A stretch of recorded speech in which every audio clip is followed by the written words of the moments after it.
I am Neil Larthos. I am the next Abdullah. You are the next Neville Goddard.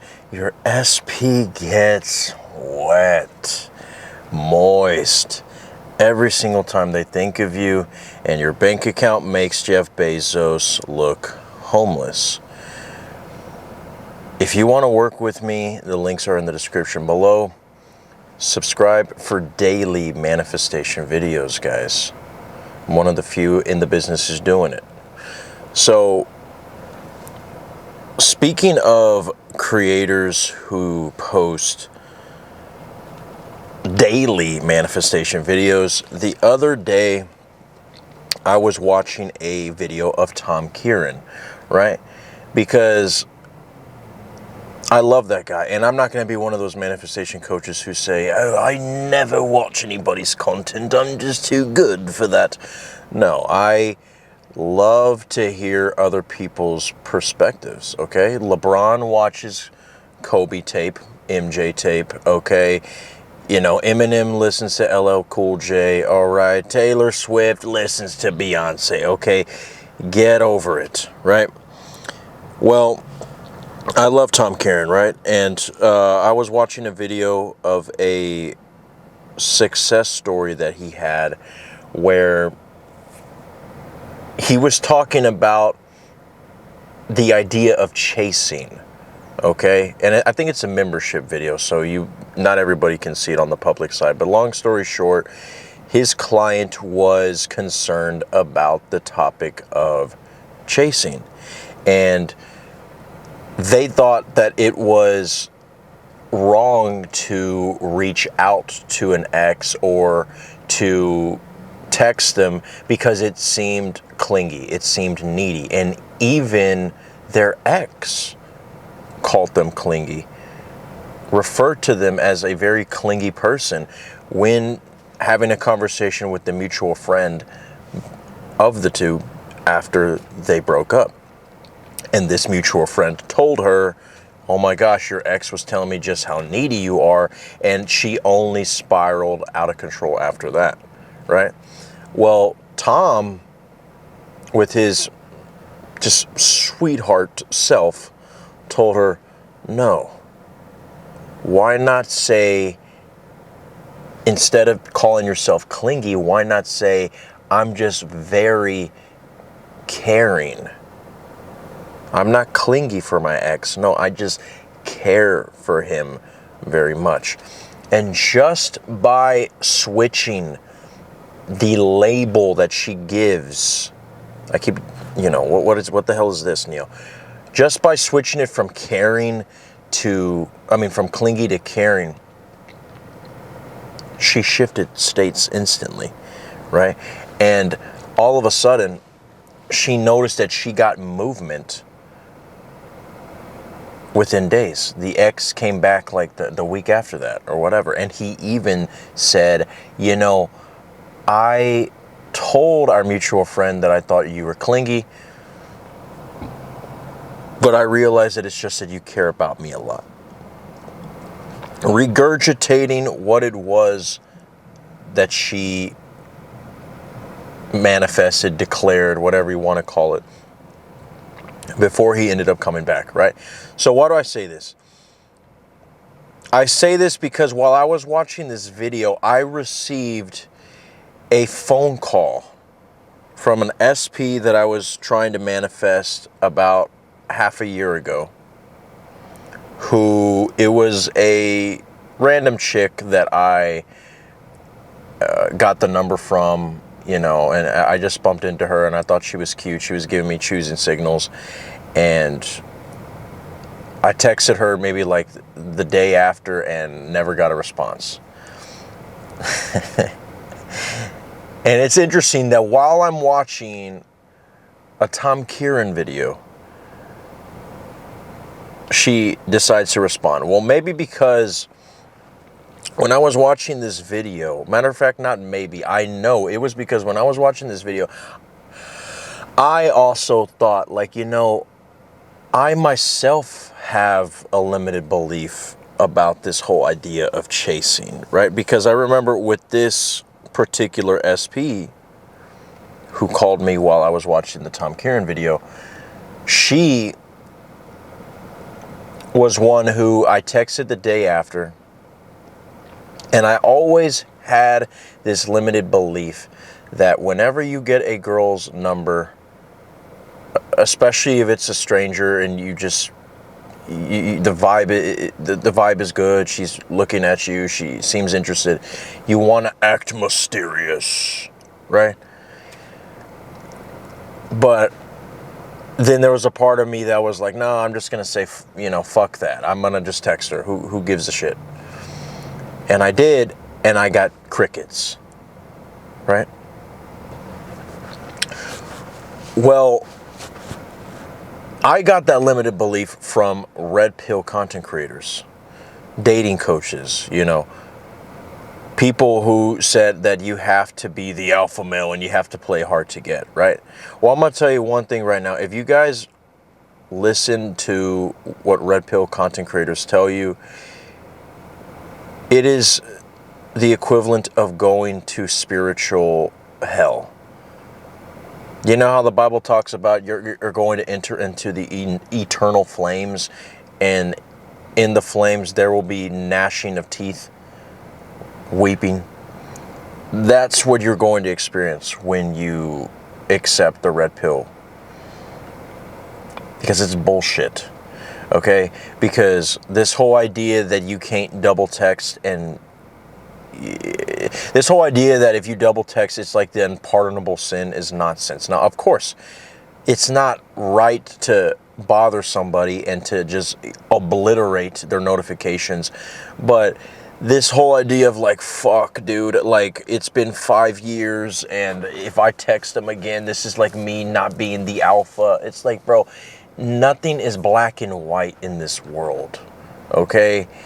There's no rule book. You are the fucking rule book, okay?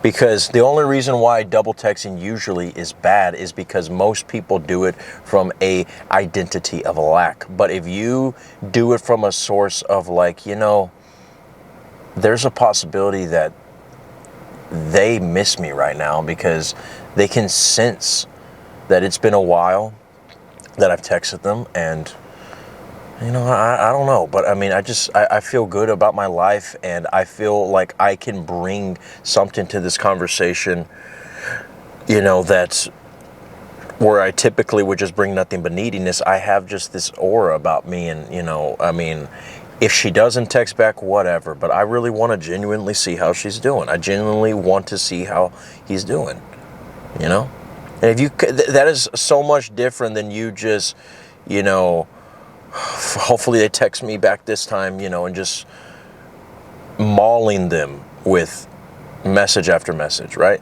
It's always about the identity that you're coming from.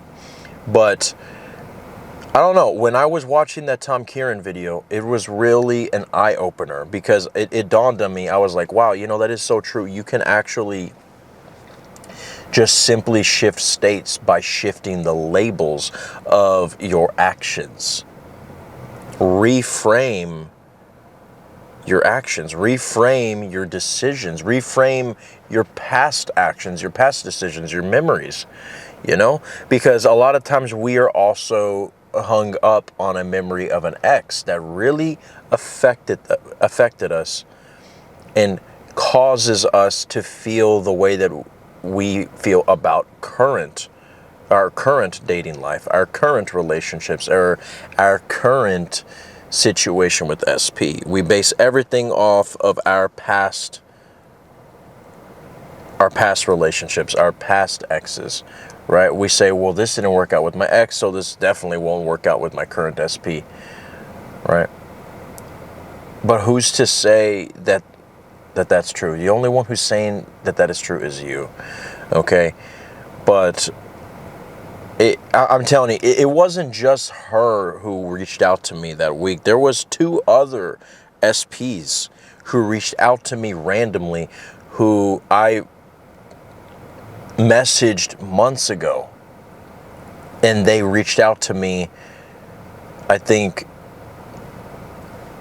okay, the first SP, during the Tom Kieran video reached out to me that night.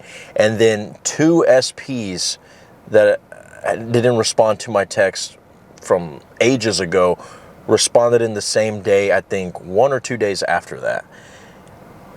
And my sales went through the roof that week too with clients. And again, it was just all reflection, because I think that week, another thing I was doing is I was really entering into the state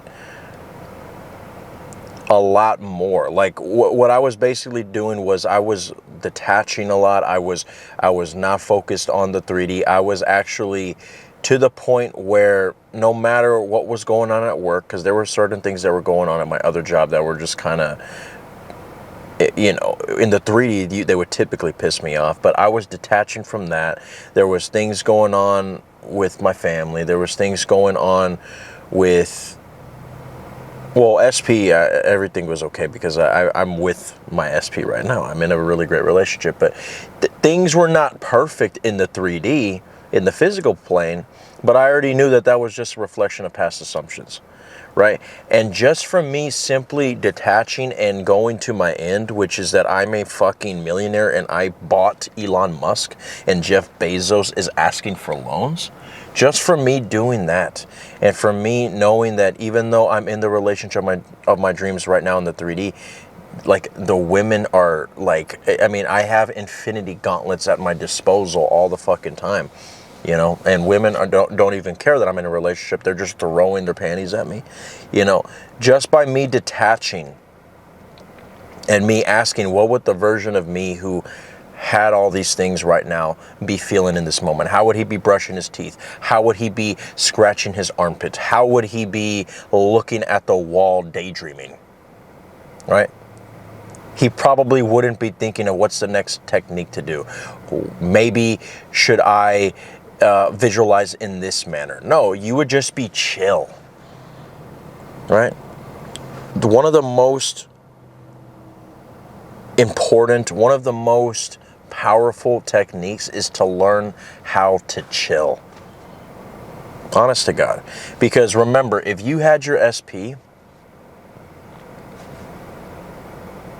it would almost be to the point where like the party is over. No more pursuits, no more I hope I get it, no more I wonder when, I wonder if. It's what now? If you can almost replicate the state, whether it's through visualization, whether it's through inner conversation, whether it's through self-pedestalization, whatever you want to do, but if you can just imitate the state of what now, right? Like I've had people who work a lot at my restaurant job as a manager who work like me 60, 70 hours a week. And they're always talking about how tired they are. And then they go to a vacation and you ask them, so what are you going to do on your vacation? I don't even know. I'm just kind of bored. Right? They get to the pinnacle of their rest. And they're like, I think I'm just going to relax. No biggie. Because if you really think about it, that's why they call it Sabbath whenever it refers to manifestation, right? Obviously, we've heard about the Sabbath before in the creation of the universe, where God rested after creation. I mean, think of it like that. You created everything. You did all your techniques. You did all your imaginations. Sabbath. Matter of fact, I'm going to make like a shitload of videos about that. I want you guys to embrace the state of Sabbath, right? Because that whole week, I was just chilling. I wasn't focused on, you know, should I make this new? I was thinking about making like stuff on my stand store, and you know, thinking like, should I do a alter ego effect type of offer? And I was like, no, but maybe I could just use that in my coaching calls. And there was a little bit of like overthinking, overcomplicating things, and you know, oh, are the prices the correct amounts? No, fuck it, I'm gonna keep it that way. I just eventually got to the point where I was like making decisions in the 3D that I would make if I was already in my end, that I know I can afford to make right now with the current circumstances, if that makes sense, right? Like, I know a lot of you guys are blocked on all platforms by an SP, so you can't just fucking go to their house and serenade them, but you can still go out with your friends with a fucking smile on your face. You can still continue doing the hobbies that you did when you were in a happy relationship, or you were on top of the fucking world and things were going great, that you don't really feel like doing right now because you're depressed because you don't have SP. Right? You can afford to do that, even if it's begrudgingly. The fact that you took that step, like I've said before in a previous video, sometimes the step that you need to take is to get out of that bad experience, get out of that job, get out of that, you know, toxic environment, right? In some cases, it's just get out of your fucking bed.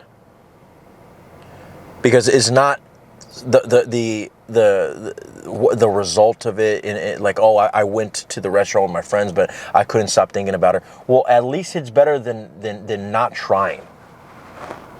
At least it's better than staying on your ass, because it's about consistency, okay? Because eventually, like I said, your subconscious is Stevie Wonder. It's blind, okay? If you tell yourself, no matter how reluctant you are to have that smile on your face when you go to the steakhouse with the boys, when you can't stop thinking about your SP, who's all across the fucking world and moved to another country because she's not with you, right? When you can go there, and even if you don't have a smile on your face, but then you go home and say everything went great, and now you're in bed with her, even if there's tears streaming down your face, that is 10 times fucking more powerful and more, you know, able to shift your reality to actually having SP than you not doing shit, right?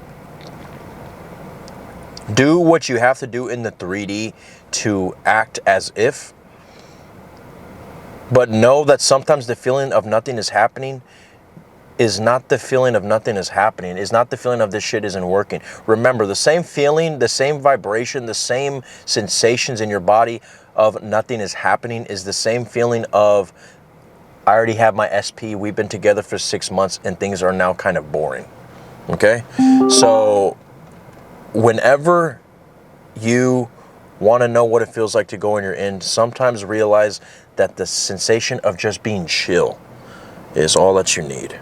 But if you want to go more in depth in your situation, if you want to be my next fucking success story, guys, what the hell are you waiting for? The links are in the description. I am Neil Larthos. This is all that the I Am Awareness had to say, and I know you're going to be okay.